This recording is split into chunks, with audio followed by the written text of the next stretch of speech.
Good morning. So today let's discuss one more problem in contract cost. Okay. So you are required to prepare contract account showing the profit of the contract on 30th April 2013 from the following particulars. Contract price is given. Materials send to site. ഇവിടെ ശ്രദ്ധിക്കേണ്ടത് contract price നമുക്ക് എത്ര percentage contract complete ചെയ്തു എന്നറിയാൻ വേണ്ടിയിട്ടാണ്. അതായത് you have to compare contract price with work certified and uncertified. Okay, അപ്പോൾ contract price എന്ന് പറയുന്നത് ഇവിടെ 1 lakh ആണ്. അതിൽ work certified is given. Work certified എത്രയാണ്? 71,500. സോ മോർ ദാൻ 50% കംപ്ലീറ്റഡ് എന്നുള്ളതാണ്. ഓക്കെ, അപ്പം നമ്മൾ ആ നോഷണൽ പ്രോഫിറ്റ് എടുക്കുമ്പോൾ 2/3 എടുക്കുക, 2/3. അതിന് വേണ്ടിയിട്ടാണ് അത് തരുന്നത് contract price.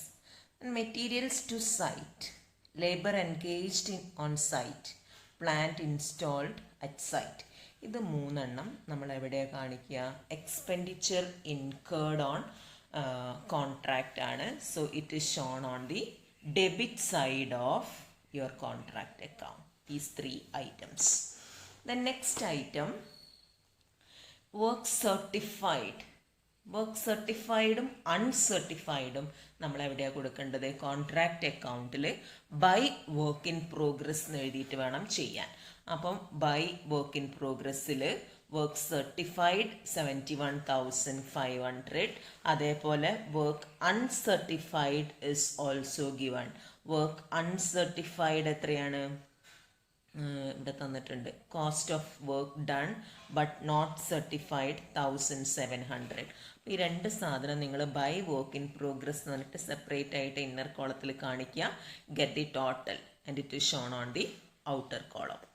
Okay, the next item, cash received from contractee. ഇത് നമ്മൾ കോൺട്രാക്റ്റ് അക്കൗണ്ടിൽ അങ്ങനെ എടുക്കുന്ന ഒരു ഐറ്റം അല്ല, പക്ഷെ അത് എവിടെ വേണം? നമ്മളെ പ്രോഫിറ്റ് അപ്രോപ്രിയേഷൻ്റെ സമയത്ത് നമുക്ക് ആവശ്യമുണ്ട്. അതായത് നോഷണൽ പ്രോഫിറ്റ് ഇൻറ്റു 2/3 ഇൻറ്റു എന്താ ചെയ്യേണ്ടത്?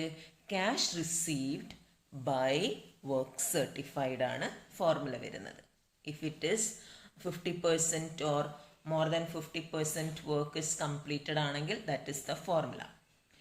Then value of plans on 30th April 2013. 30th April 2013 എന്ന് പറയുമ്പം this is the closing balance of plant. അപ്പം നമ്മൾ സാധാരണ പ്ലാന്റ് ഇവിടെ തന്നിട്ടുണ്ടെങ്കിൽ അതിൽ നിന്ന് ലെസ് ഡിപ്രീസിയേഷൻ ചെയ്തുകൊണ്ടാണ് നമ്മൾ ക്ലോസിംഗ് ബാലൻസ് ആയി കാണിക്കാറ്. അതിന് പകരമായിട്ട് ഈ ക്വസ്റ്റ്യനിൽ നിങ്ങൾക്ക് ക്ലോസിംഗ് ബാലൻസ് 4,100 എന്ന് പറഞ്ഞ് തന്നിട്ടുണ്ട്. അതുകൊണ്ട് ഡിപ്രീസിയേഷൻ തന്നിട്ടുമില്ല. So by plant closing balance ആണത് 4,100 എന്ന് എഴുതുക. മനസ്സിലായോ? സെയിം വേ പിന്നെ എന്തെല്ലാം തന്നിരിക്കുന്നത് നോക്കാം. Value of plan, then cost of work done but not certified നമ്മളെടുത്ത്. ഡയറക്റ്റ് എക്സ്പെൻസസ്, ഡയറക്റ്റ് എക്സ്പെൻഡിച്ചറും തന്നിട്ടുണ്ട്, കോസ്റ്റ് ഓഫ് എസ്റ്റാബ്ലിഷ്മെൻറ്റും. All these 2 items are expenditure incurred on contract. Direct എക്സ്പെൻഡിച്ചറും കോസ്റ്റ് ഓഫ് എസ്റ്റാബ്ലിഷ്മെൻറ്റും, എസ്റ്റാബ്ലിഷ്മെൻറ്റ് എക്സ്പെൻസസ്. അപ്പോൾ രണ്ടും നിങ്ങൾ എവിടെയാണ് കാണിക്കേണ്ടത്? It is shown on the debit side of your contract account. Okay, then wages outstanding 30th ഏപ്രിലുള്ളതാണ് തന്നിരിക്കുന്നത്. അതായത് closing balance of outstanding wages. അതൊരു ലയബിലിറ്റിയാണ്, ക്ലോസിംഗ് ബാലൻസ് ഓഫ് ലയബിലിറ്റീസ്. അപ്പം ക്ലോസിംഗ് അസറ്റ് നമ്മൾ ഈ സൈഡ് കാണിക്കുകയാണ്, ക്രെഡിറ്റ് സൈഡിൽ കാണിക്കുന്നുണ്ട്. ക്ലോസിംഗ് ലയബിലിറ്റി നിങ്ങൾ എവിടെയാണ് കാണിക്കേണ്ടത്? It is shown on the എവിടെ? Debit side. അപ്പോൾ closing liability, current liability, outstanding wages എന്ന് പറഞ്ഞിട്ട് ഇവിടെ കാണിക്കുക. ഇനി materials in hand on 30th April 2013 is given. അപ്പം materials closing balance of materials ആണ്. It is shown on the credit side by materials in hand 700.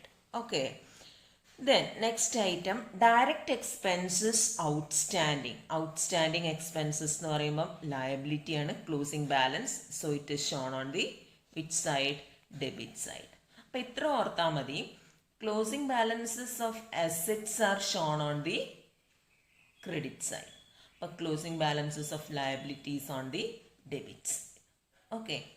അപ്പോൾ ഇത്രയും എടുത്ത് കഴിഞ്ഞിട്ടുണ്ടെങ്കിൽ പിന്നെ one more item is given materials return to store 200. Materials returned നമ്മൾ എവിടെ കാണിക്കാറ്? ക്രെഡിറ്റ് സൈഡിൽ ബൈ മെറ്റീരിയൽസ് റിട്ടേൺ. ഇത്രയും ചെയ്ത് കഴിഞ്ഞിട്ടുണ്ടെങ്കിൽ find out notional profit because it is an incompleted contract. അപ്പോൾ നോഷണൽ പ്രോഫിറ്റ് 9075 വരും. അടുത്ത സ്റ്റെപ്പായിട്ട് നിങ്ങൾ എന്താ ചെയ്യേണ്ടത്?